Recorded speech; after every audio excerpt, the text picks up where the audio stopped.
Hey everyone, welcome to our Q1 2019 market outlook. Of course, we'll discuss a little bit of what happened in Q4 of 2018. I am James Anadon. I hope that everybody had a wonderful holiday and new year. We have a lot to cover, so let's go ahead and get into it. Let's start off with a quick summary of Q4 2018 and how the markets fared. The US stock market was down negative 14.3%. International and emerging markets followed at negative 12.78% and negative 7.47% respectively. The US bond markets fared a little bit better at 1.64% positive, and global bond markets, excluding the US, were up 1.89%. However, from a one-year perspective, the US stock market was only down 5.24%, and international and emerging market stocks were down 14.09 and 14.58 respectively. Another tidbit of interesting data is we just concluded the worst December performance since 1931. Of course, major market declines affects the tilt portion of the portfolios, and as indicators worsened, we took sell action. The first sell action took place on October the 15th, and currently at present time, the entire tilt is in money market, roughly 30% to 40% of all portfolios. We are awaiting deployment back to the equity markets, but what we want to do is look at a few indicators and make sure that things are looking better before we just jump right in. From a broad economic standpoint, some of those positives, i.e. tailwinds, can be attributed to trade negotiation talks with China producing positive reports, the Federal Reserve's pause in interest rate hikes, stock valuations are more reasonable due to market decline, global inflation is likely to stay subdued through the year, we have record low unemployment, and increased wage growth.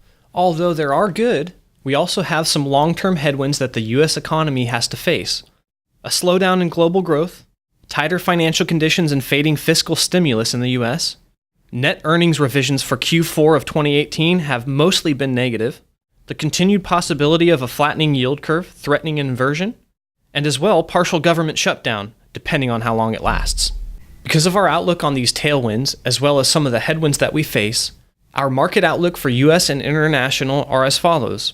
We expect modest returns for the U.S. equity markets in 2019. There may actually be a case for international equities to outpace the U.S. equities, and we expect fixed income to continue to deliver coupon-like returns. Of course, based off of the headwinds that we mentioned before, our outlook may change in the preceding quarters. Some of those assumptions will push us to proceed with caution if the US or European inflation increases more rapidly, the 10-year Treasury rate falls and the yield curve flattens, high-yield credit spreads widen, or the US dollar becomes too weak or too strong. Looking over our current asset class ranking, which is a diagram provided to us by our research partner Dorsey Wright & Associates, ranks domestic equities as the number one asset class, international equities follow as number 2, commodities follow as number 3, fixed income follows as number 4, number 5 is cash, and currencies are currently ranked as number 6. Well, that about does it for our overview. Thank you for sticking around through this. If you'd like to continue, please do. This may be enough information for some of you. However, I will go a little bit deeper into detail on each one of these subjects moving forward. For Q4 2018, the U.S. stock market had the worst decline out of international, emerging, and global real estate. From a one-year perspective, however, the U.S. markets fared much better than international and emerging markets. Of course, as we look back, we can see where the all-time high was, which happened on September 20th of 2018, and that would lead us into the worst December performance since 1931. Of course, with the tilt portion of the portfolios, and short-term economic indicators breaking down, the stop limit orders that we place on our holdings took action. On October the 15th was our first sell, and that would eventually lead to the entire tilt moving to money market, which is roughly about 30 to 40%. Now we are awaiting deployment back to the equity markets. However, there are a few indicators that we are looking for. As you can tell, since the beginning of January, the market has decided to take a roaring leap on the upside. However, that is not typical within markets. So what we are looking for is a nice little pullback for us to enter back in. What we want to do as well is see what areas of the market are going to be the leaders. And we'll actually take a look at that here at the end. Of course, it's noteworthy to talk about some of the tailwinds that can push this market higher.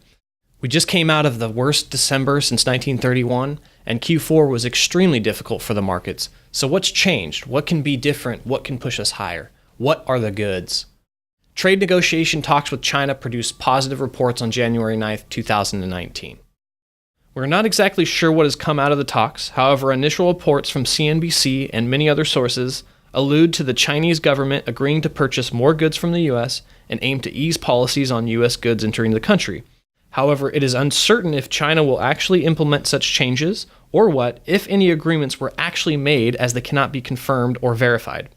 Another good positive is the Federal Reserve's dovish stance on continued interest rate hikes. In an interesting turn of events, the Federal Reserve has mentioned that the FOMC has taken a more dovish stance in their raising of interest rates and may turn down their rate hikes a notch based on economic data. However, it is important to note it is possible to see more rate hikes this year. Considering the large upswing in prices at the end of 2017, we saw a retreat of the largest valuation stock take the hardest declines, bringing the average S&P 500 stock valuations to a more manageable level. This is good and a stock market positive. This may allow more money to flow into the stock market, at least in the short term. Another short-term positive for the stock market is inflation is likely to stay subdued. Assuming wage growth in the United States does not start to grow at a substantial pace and interest rates do not spike higher, we can expect that inflation continues at its current pace, or possibly a slight uptick. And of course, if you read the news, you can see that we have record low unemployment and increasing wage growth. Albeit slow, it still is increasing. And of course, with all good, has to come some negative. We do face many headwinds within the U.S. economy, and of course, these headwinds can cause downward pressure on U.S. stocks, as well as a continuation of market volatility similar to what we saw in 2018. Many reports are pointing to a slowdown in global growth. This can put downward pressure on U.S. corporations, considering that nearly 44% of U.S. S&P 500 companies' revenue is earned internationally. The wearing off of tax code changes and the possibility that trade disputes continue, it is reasonable to expect growth in the U.S. and abroad to gradually slow down. We are not sure yet exactly how trade disputes have affected international economies, including our own. However, we will soon find out in the preceding quarters. In the second and third quarters of 2018, we saw a boost in economic activity based upon financial conditions and fiscal stimulus. We are currently facing an environment of tighter financial conditions and fading fiscal stimulus in the U.S., and of course, in the preceding quarters, we expect to see that drag on the U.S. economy. As a matter of fact, we're already seeing some of that drag transfer over to net earnings revisions for Q4, as they have mostly been negative. According to FactSet.com, earnings guidance for Q4 states 72 of the S&P 500 companies have issued negative earnings per share guidance, and only 33 have issued positive earnings per share guidance. This is starting earnings season with the largest cuts to quarterly earnings per share estimates since Q3 of 2017. And of course, the continued possibility of a flattening yield curve threatening inversion is still on the horizon.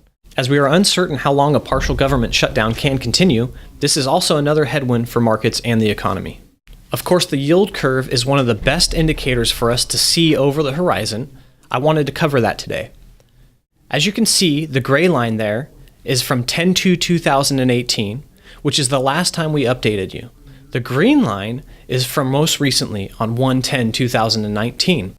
We can see that there's now downward pressure on the middle end of the curve, and currently, 1-year treasuries are now yielding more than 2, 3, and 5 years. Now, Fed sentiment has changed on hikes, which have pushed these rates from the medium term lower. However, as we can see on the shorter end of the curve, we can see that it's pushing up higher and now threatening a flattening of the yield curve. In previous updates, I do cover the significance of a yield curve and how its inversion can affect us and our economy. I encourage everybody to take a look at some previous quarterly updates to see the significance of the yield curve and how it affects us and our economy. Based off of the information presented here, this is a quick macro view of how we expect U.S. equities, international equities, and fixed income to perform over this coming year of 2019. U.S. equities are still ranked as the #1 strongest asset class in our dynamic asset level investing tool, Dolly, and we expect the U.S. expansion to continue, although at a more subdued pace. We expect modest returns for the U.S. equity markets in 2019, assuming we can get over the partial government shutdown and a lot of other headwinds we have facing us.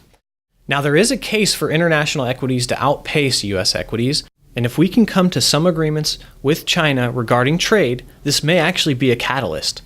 International equities are actually ranked #2 right behind U.S. equities, and have been there for quite some time. Although fixed income is ranked 4th, we do expect fixed income to continue to deliver coupon-like returns.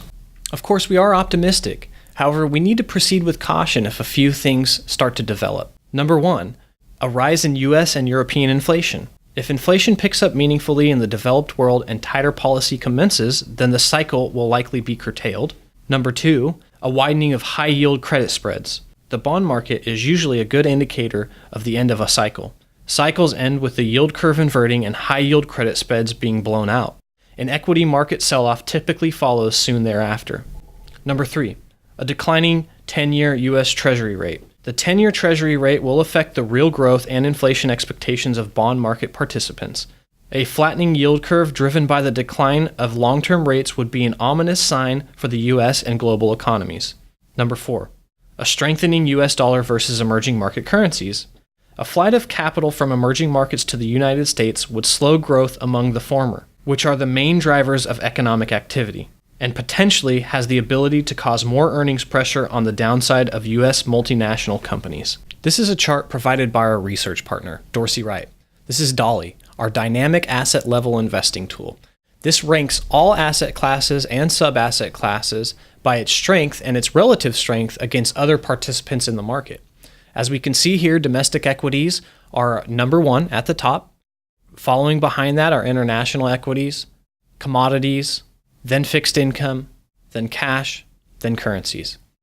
As mentioned earlier on in the presentation, we are looking for a point to enter back into the equity markets. This tool allows us to choose the highest ranking subsectors of these asset classes. Well, that concludes our presentation today. I want to thank you for sticking around. My name is James Anadon. I want to urge all of our clients to feel free to contact us if they have any questions regarding this Q1 update, or if they would like to talk a little bit more about the markets or get a better understanding of anything that we've covered in here. If I don't hear from you, I just want to say that I hope you have a wonderful 2019, and please stay tuned for our next quarter's update.